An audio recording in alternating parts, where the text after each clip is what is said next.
बिस्मिल्लाहिर्रहमानिर्रहीम अस्सलाम वालेकुम। क्या हाल चाल हैं आप सबके? उम्मीद है सब खुश और मगन होंगे। रमज़ान का आज पहला अशरा ख़त्म होने पर आ गया है, छठा रोज़ा भी आज गुज़र गया और हम अल्लाह ताला ने जो हमें रहमतें नेमतें दी हैं, उनमें हमें बस गुम नहीं होना है बल्कि अल्लाह का शुक्र अदा करना है और बहुत अच्छी तरीके से इस रमज़ान को हमने गुज़ारना है। अब बात ये आ जाती है कि रमज़ान को अच्छी तरीक़े से गुज़ारना कैसे है? बिल्कुल उसी तरह जिस तरीक़े जो तरीक़े हमें अल्लाह ताला ने प्यारे नबी सल्लल्लाहु अलैहि वसल्लम ने हमको बताए हैं, बस उन तरीक़ों पे हमें अमल करना है। बस जी, यहाँ पर मैं अपने इफ़्तार की तैयारी कर रही हूँ, छठे रोज़े की इफ़्तारी की तैयारी आप लोगों के सामने है। बस आज मेरा प्लान में यही था कि सब्ज़ी मैं बना लूँ, क्योंकि जो खाना मेरा और घर वालों का एक सा होता है ना, उस दिन थोड़ा-सा मैं रिलैक्स होती हूँ। तो बस यहाँ पर मैंने तेल को गरम किया, उसमें मैंने ज़ीरा डाल दिया और ज़्यादा-सी प्याज़ डाल दी। वही बात मैं आपको यहाँ भी कहूँगी कि सारी सब्ज़ियाँ तकरीबन एक ही तरीके से पकती हैं, उसमें हमने कोई समझ लें कोई फीस गौरस वाला फ़ॉर्मूला नहीं लगाना होता है, बस एक ही तरीके से पक रही होती हैं। तेल गरम किया, ज़ीरा कड़कड़ाया, प्याज़ डाली, ज़्यादा से टमाटर डाले, नमक डाला, नमक की जगह पे हमेशा मैं चिकन क्यूब्स डाल रही होती हूँ और बस हमारी मज़ेदार सी सब्ज़ी तैयार हो जाती है। तो बस यहाँ पर मैं ज़्यादा से टमाटर की कटिंग कर रही हूँ, क्योंकि बस वही कि आज जो है मेरा खाना और बच्चों का और घर वालों का सबका खाना जो है वो तकरीबन एक सा ही है, क्योंकि कल भी ऐसे ही हुआ था कि जो सैंडविचेज़ वग़ैरह मैंने बनाए थे, उसको मैंने तो खाना नहीं था और उसकी वजह यही थी कि उसके अंदर इतना सॉस वग़ैरह डलता है, इतना ज़्यादा कार्ब्स होता है, समोली जो होती है, उसको क्या होता है कि आप ऐसा लगता है कि आपने जितनी मेहनत की है, वो आप बिल्कुल पीछे को चले जाते हैं, सब ज़ाय हो जाती है। तो बस यहाँ पर सब्ज़ी मैं बना रही हूँ, साथ ही मैं यहाँ पे कबाब को फ्राई कर लूँगी। सब्ज़ी का फ़ायदा एक तो ये होता है कि ये जल्द हज़म भी हो जाती है और आपका जितना दिल चाहे आप उसको खाएँ। आपको इससे ये थोड़ा-सा भी डर नहीं होता कि बाद में तरावी के टाइम पर आपको थोड़ा-सा हैवीनेस होगी, ऐसा कुछ भी नहीं होता। और दूसरा ये जब आप डाइटिंग पर होते हैं, तब तो आप बिल्कुल ही कहते हैं ना कि बहुत रिलैक्स मूड में खाते हैं और आपको बिल्कुल भी ये नहीं होता कि हम ज़्यादा खा लेंगे तो मोटापा चढ़ जाएगा। एक और चीज़ जिन लोगों को दाँतों के मसले होते हैं, उनके लिए भी सब्ज़ियों का खाना बहुत अच्छा रहता है। गोश्त वग़ैरह के लिए कहते हैं कि फिर उनके गम्स के इश्यूज़ वग़ैरह आ जाते हैं, लेकिन सब्ज़ियों के साथ ऐसा कोई इश्यू नहीं आता। तो बस यहाँ पर मैं लौकी की भुजिया तैयार कर रही हूँ, लेकिन एक चीज़ और मैं आपको बताऊँ, अगर किसी ने दुबला होना है ना, तो वो डेली लौकी को बनाए किसी भी तरीके से, किसी भी शक्ल में, रोज़ बनाए, रोज़ खाए, इसका पानी पिए, तो उससे भी काफ़ी जो है वो अपना वेट को लूज़ करता है। लेकिन होता यही है कि हम आदी होते हैं गोश्त, चिकन, मछली वग़ैरह खाने के, तो लौकी हमसे 1 दिन, 2 दिन, 3 दिन हम हज़म कर लेंगे, चौथे दिन से हमें यही होगा कि चिकन या गोश्त हम खा लें।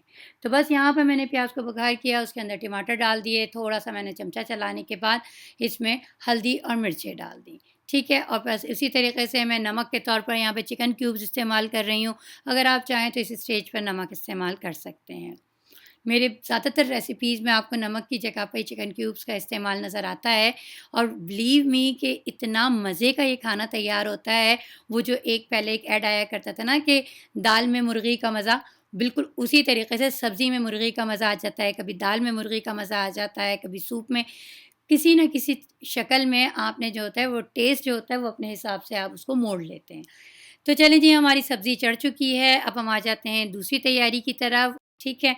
क्योंकि बच्चों से ये तो नहीं हो सकता कि वो जो है मुस्तकिल जो है सब्ज़ी खाएँगे, रोज़ेदार बच्चे हैं माशाल्लाह माशाल्लाह से, और मेरा जो छोटा वाला भी है उसका समझें ये पहली दफ़ा या पहला साल है जिसमें वो रोज़े रख रहा है और अल्हम्दुलिल्लाह अल्हम्दुलिल्लाह जब से मेरे बच्चों ने रोज़ा रखना शुरू करते हैं, मैं उन्हें अर्ली एज में ही रोज़े रखवा देती हूँ, तकरीबन 6-7 साल की उम्र में से रोज़े रखना शुरू कर देते हैं और जब उनका पहला रोज़ा रखा जाता है ना, तो उसके बाद से जितने रमज़ान आते हैं अल्हम्दुलिल्लाह वो पूरे-पूरे रोज़े रखते हैं। और मुझे इस बात की बड़ी खुशी होती है कि बच्चों को ये सेंस है कि जो है हमें जो है रोज़ा नहीं छोड़ना, रोज़ा छोड़ेंगे तो हमें दोबारा रखना होगा। दोबारा अगर हमने साल भर में कंप्लीट नहीं किया तो हमें फ़िदिया देना होगा। तो मतलब बच्चों का दिमाग जो है ना वो इस तरफ बना हुआ है कि रोज़े को हमें नहीं छोड़ना, बेशक स्कूल से छुट्टी कर लेंगे, लेकिन रोज़ा नहीं छोड़ेंगे। यहाँ पर मैं पकौड़ों की तैयारी कर रही हूँ, मैंने प्याज़, पुदीना और जो-जो सब्ज़ियाँ आपने डालनी है वो डालें। साथ ही मैंने जो पकौड़ा मिक्स बना के रखा हुआ है बेसन का, वो मैंने इसमें डाला। पहले प्याज़ में उसको मिक्स कर लिया और फिर जैसे-जैसे पानी की ज़रूरत होती चली गई, वो मैं इसके अंदर डालती चली गई। थोड़ा-सा मुझे पतला लगा तो मैंने थोड़ा-सा बेसन इसमें और डाल दिया। बेसन अगर शुरू में बना लें ना आप, तो फिर उसके बाद होता क्या है कि पूरा महीना आपका बड़ा सुकून से रहता है, नमक मिर्च का कोई मसला नहीं होता। तो चलें जी, बेसन हमारा तैयार हो गया है, इसको भी अब हम साइड में कर देते हैं। अब आ जाते हैं हम यहाँ पे सैलेड की तरफ। सैलेड के लिए मैं आपसे वही कहूँगी कि जो-जो चीज़ें हों घर में, फ्रिज में चेक करें, फ्रिज में इतना तो निकल आता है कि जिससे एक बाउल भर के सैलेड बन जाए। तो बस जो-जो चीज़ें हों, उनको आप कट कर लें और एक बाउल में ले लें, ठीक है?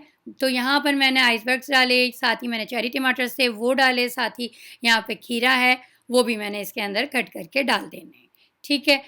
सैलेड से होता ये है कि आपका क्या होता है कि आपका पेट जो होता है तकरीबन 50% तो हम सैलेड से भर लेते हैं, ठीक है? और बाकी के 25% जो होते हैं हम डाइट वाले खाने से भर लेते हैं और बाकी का जो 25% बचता है वो हम बच्चों का खाना या जो घर वालों के लिए दूसरा खाना बना होता है जो डाइट से हटके होता है हम उससे भर लेते हैं, ठीक है? अब बीच में मैं सालन को भी चेक कर रही हूँ कि ऐसा ना हो कि और कामों के चक्कर में मैं सालन को जला दूँ, तो बस ये वो उसमें अभी थोड़ा-सा पानी था, थोड़ी-सी कसक थी तो मैंने उसको दोबारा से दम पे कर दिया है, ठीक है जी? चलें जी, अब हम आ जाते हैं अपने अगली डिश की तरफ।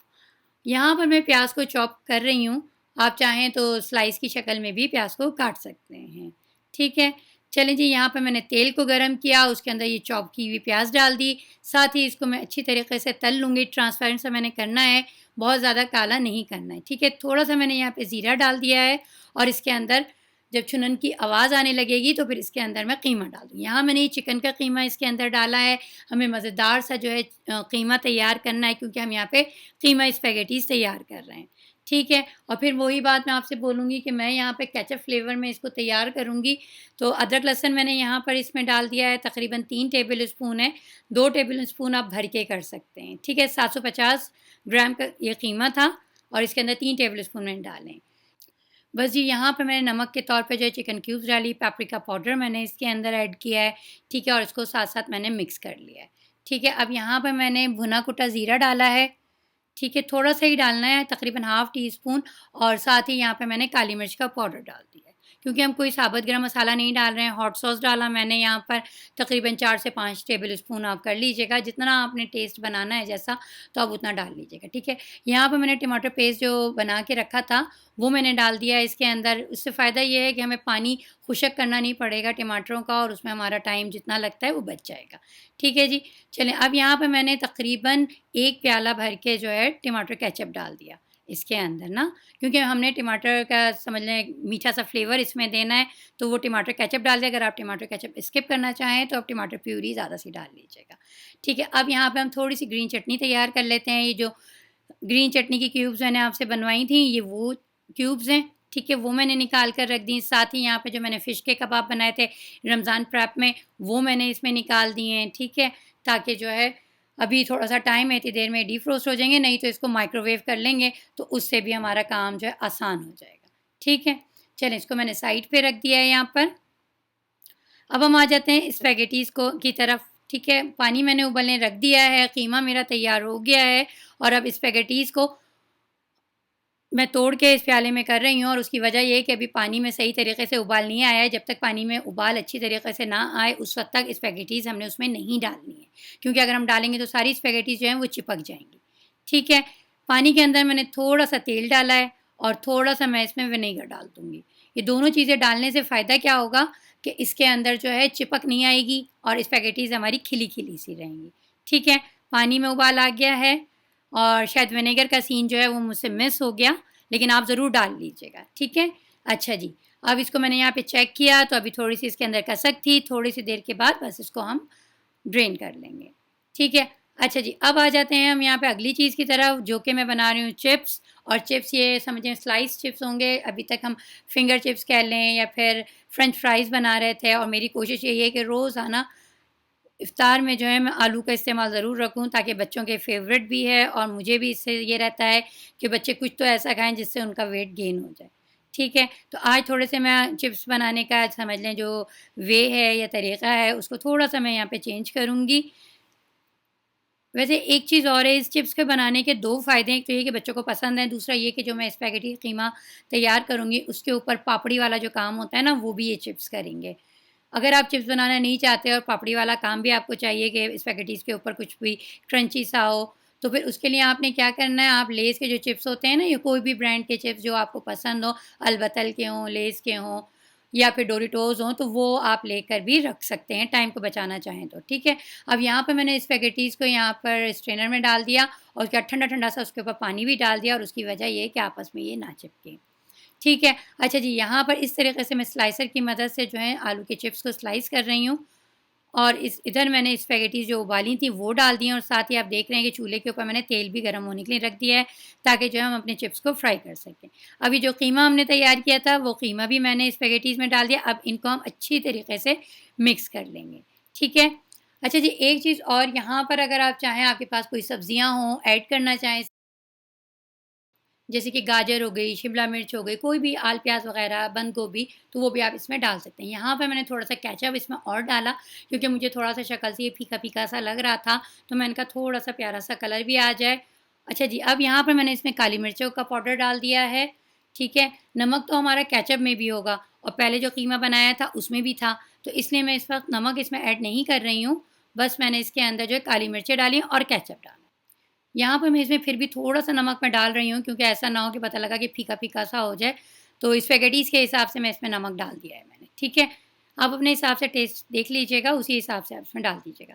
यहाँ पर तेल गरम हो गया है और अब मैं यहाँ पे चिप्स फ्राई कर रही हूँ। आपको मैं एक टिप देती हूँ यहाँ पर कि चिप्स जब आप डाल रहे हो ना आलू के, तो सिंगल-सिंगल करके डालिएगा, एक-एक करके ना, बिल्कुल अलग-अलग से, और जहाँ अलग-अलग जगहों पर इसको डालते चले जाइएगा। क्योंकि अगर आप एक साथ सारे डाल देंगे ना तो फिर सब चिपक के एक साथ ही तलेंगे और अंदर से पता लगेगा सारे के सारे ये कच्चे हैं। ठीक है, छोटी-छोटी सी टिप्स होती हैं जिसकी वजह से हमारा खाना अच्छा या बुरा हो जाता है। ठीक है, बस ये जैसे-जैसे ये होते चले जाएँगे इसको मैं उतार के छन्नी में कर दूँगी। यहाँ पर मैंने इसके अंदर कैप्सिकम डाल दी है स्लाइस करके, तो आप चाहें तो छोटे-छोटे से पीसेस भी कर सकते हैं, लेकिन स्पैगेटी लंबी-लंबी सी थी तो इसी वजह से मैंने कैप्सिकम भी लंबी-लंबी सी रखी। ठीक है, आप इसके अलावा भी कोई सब्ज़ी डालना चाहें तो आराम से डाल सकते हैं इसके अंदर। ठीक है। चलिए जी, अब हम आ जाते हैं अपनी ड्रिंक की तरफ, जूस की तरफ, जो कि इस वक़्त जल्दी-जल्दी में मुझे बनानी है और वो है दूध रूह अफ़ज़ा। दूध रूह अफ़ज़ा मुझे इतना पसंद हुआ करता था, पहले के पिछले सालों का मैं बता रही हूँ, किसी के यहाँ भी जाती थी और वापस ही मैं ज़रूर आन के घर पे एक जग बना के या तो मैं जाती थी या फिर आते ही मैं बना कर उसे ज़रूर पीती थी। लेकिन अब डाइटिंग की वजह से आज समझे 6 रोज़े गुज़र गए, लेकिन अभी तक मैंने जो है दूध रूह अफ़ज़ा नहीं पिया है और मुझे वाक़ई टेबल पर जब मैं इसे देखती हूँ ना, तो मुझे बड़ा दिल चाह रहा होता है कि दूध रूह अफ़ज़ा मैं थोड़ा-सा चख लूँ, लेकिन मुझे पता है थोड़ा-सा चखने की सूरत में होगा क्या, मैं पूरा-पूरा गिलास वो मैं पी जाऊँगी। दूध रूह अफ़ज़ा वैसे वाक़ई जो है ना बहुत आसानी के साथ और बहुत जल्दी से बन जाता है, जब कुछ भी समझ ना आए ना ड्रिंक, तो सबसे आसान सी ड्रिंक होती है। अब तेल बिल्कुल गरम था तो साथ के साथ मैंने कहा कि पकौड़े भी जो हैं इसी तेल में फ़ौरन-फ़ौरन से मैं तल लूँगी। अब यहाँ पर हुआ क्या, मैं आपको बताती हूँ कि पकौड़े मैंने ज़्यादा से डाल दिए, कम सा तेल था तो उसकी वजह से वो काफ़ी बड़े-बड़े से तैयार हो गए। तो बस उसके बाद जब मैंने इसको निकाल लिया तो उसके बाद मैंने इसे कैंची की मदद से इसके 2-2 पीस कर दिए। अगर कभी आपके साथ ऐसा हो ना, तो फिर आपने क्या करना है, इसे कट कट करके ज़रूर चेक कीजिएगा, अगर अंदर से कच्चे हों तो दोबारा से इसको फ्राई कर लीजिएगा। ठीक है?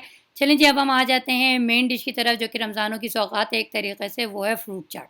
तो बस यहाँ पर मैं सबसे जो आपके पास फल हों वो आप कटिंग कर लीजिएगा। यहाँ पे मैं 2 किस्म की चाट तैयार करूँगी। एक तो समझें कि स्मार्ट स्मार्ट से लोगों के लिए, जिसमें होगी क्रीम वग़ैरह, और एक होगी मुझ जैसे लोगों के लिए जो कि डाइटिंग पर हैं, जिसमें सिर्फ़ और सिर्फ़ फ्रूट्स होंगे। ठीक है? तो जो फल आपके पास हों आप उनको एक ही बाउल में काट लें, फिर हम उसके 2 हिस्से कर लेंगे। ठीक है? तो यहाँ पर मैंने सबसे पहले किन्नू को काट लिया, ऑरेंज को काट लिया, जो भी कह लें, किन्नू कह लें, ऑरेंज कह लें, पुर्तगाल कह लें, जो दिल चाहे आप कह लें इसको, ठीक है। साथ ही यहाँ पे मैंने अमरूद लेकर उनके बीज निकाल दिए। बीज निकालना कोई मस्ट नहीं है, अगर आप लोग खाना चाहते हो तो ज़रूर खा लिया करें। बस मुझे थोड़ा-सा दाँतों का रहता है कि कहीं दाँत-वाँत इसके बीज की वजह से ख़राब ना हो जाएँ, तो इस चक्कर में मैं निकाल देती हूँ। लेकिन अगर आप लोग चाहें एज़ इट इज़ तो एज़ इट इज़ काट सकते हैं, ठीक है। इसमें कोई फ़लसफ़ा नहीं है कि बीज निकालने से हमें डाइटिंग हो जाएगी या हमें अगर नहीं निकालेंगे तो मोटापा चढ़ जाएगा, ठीक है। बस यहाँ पर आपके पास जो भी फल हों आप डाल लीजिएगा, और जूसेस हमने नहीं डालने हैं, इस बात का ख़्याल रखिएगा। यहाँ पर अब मैंने स्मार्ट लोगों के लिए तैयारी कर रही हूँ यहाँ पर, जिसके अंदर मैंने डाली मायोनीज़ और डाली यहाँ पे मैंने क्रीम, थिक क्रीम ले लीजिएगा, जो भी खिस्ता क्रीम हो आपके पास जो भी हो वो ले लीजिएगा। थोड़ा-सा मैं यहाँ पर इसमें दही डाल रही हूँ, ठीक है। इसको आप फ्रूट योगर्ट का नाम दे लें, नाम वही बात मैं आपसे कहूँगी, नाम आपका जो दिल चाहे रखें। फ्रूट योगर्ट्स का नाम ले लें, क्रीमी फ्रूट्स का नाम दे दें, फ्रूट कस्टर्ड तो हम नहीं कह सकते, कुछ भी नाम आप इसको दे सकते हैं, ठीक है। तो बस यहाँ पर मैंने क्या किया, उन तीनों चारों चीज़ों को मिक्स किया, थोड़ा-सा ब्लैक पेपर डाला उसके अंदर और जो फ्रूट्स के आधा मैंने इसमें डाल दिया और आधा मैंने बचा लिया। आधा जो बचाया है मैंने, उसके अंदर मैं कुछ भी नहीं डालूँगी और उसका रीज़न यही है कि वो डाइटिंग के हिसाब से है और उसके ऊपर फिर मैंने डेकोरेट करने के लिए ब्लूबेरीज़ डाली और बस जी वो हमारा तैयार हो गया। अच्छा जी, अब हम आ गए डाइटिंग की तरफ, यानी कि डाइटिंग वाली फ्रूट चाट की तरफ। तो उसके ऊपर मैंने ऑरेंज निचोड़ दिया है, जूस फ्रेश यानी कि, और दूसरा ये कि थोड़ा-सा कट करके भी डाला है। ये मैंने देखिए पहले नहीं निचोड़ा था, पहले इसका जूस नहीं डाला था क्योंकि हम क्रीम में इसको बना रहे थे। इसमें क्रीम नहीं डालनी है तो इसलिए यहाँ पर मैंने इसका जूस इसमें डाल दिया है। ठीक है जी, चलें जी, हमारी यहाँ पे फ्रूट चाट जो है वो भी तैयार हो गई है। इसको भी मैं यहाँ पे डिश आउट कर लेती हूँ। इसके ऊपर भी मैं यहाँ पर थोड़ी-सी ब्लूबेरीज़ जो हैं वो भी मैं डाल दूँगी क्योंकि जितना खूबसूरत देखने में लगे उतना ही मज़ा आता है खाने में भी। ठीक है? चलें जी, अब हम आ जाते हैं यहाँ पर फ़िश कबाब को तलने के लिए।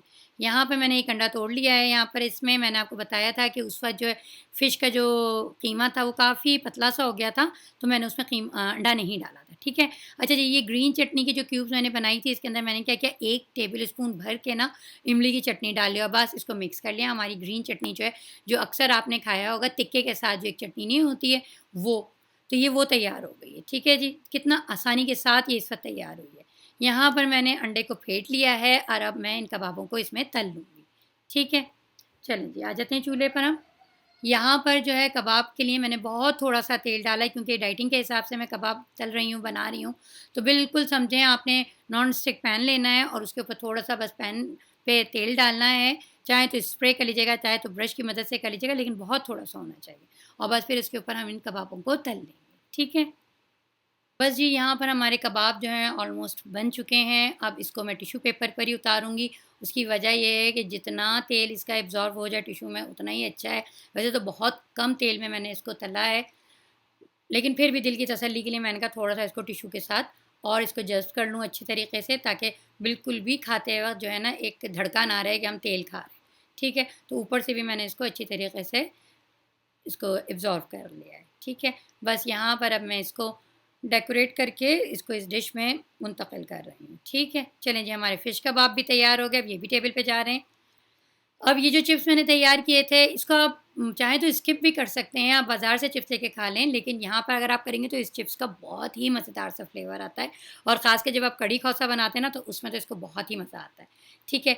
पकौड़े भी हमने तैयार कर लिए, यहाँ पर हमने स्पैगेटीज़ जो हैं इसको भी मैं डिश आउट कर रही हूँ, ये भी बहुत ही मज़ेदार से तैयार हुई थी और मुझे एहसास हुआ बाद में कि ये मैंने काफ़ी कम तैयार की थी क्योंकि इफ्तार में ये सारी ख़त्म हो गई थी, अगर बाद में होती तो बाद में भी इसने नहीं बचना था। तो नेक्स्ट टाइम इंशाल्लाह ताला मैं जब भी बनाऊँगी तो डबल क्वांटिटी में इसको मैं बनाऊँगी।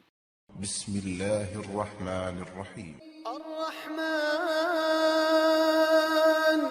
अल्लमल कुरआन खलक़ल इंसान अल्लमहुल बयान अश-शम्सु वल क़मरु बिहुस्बान वन-नज्मु वश-शजरु यस्जुदान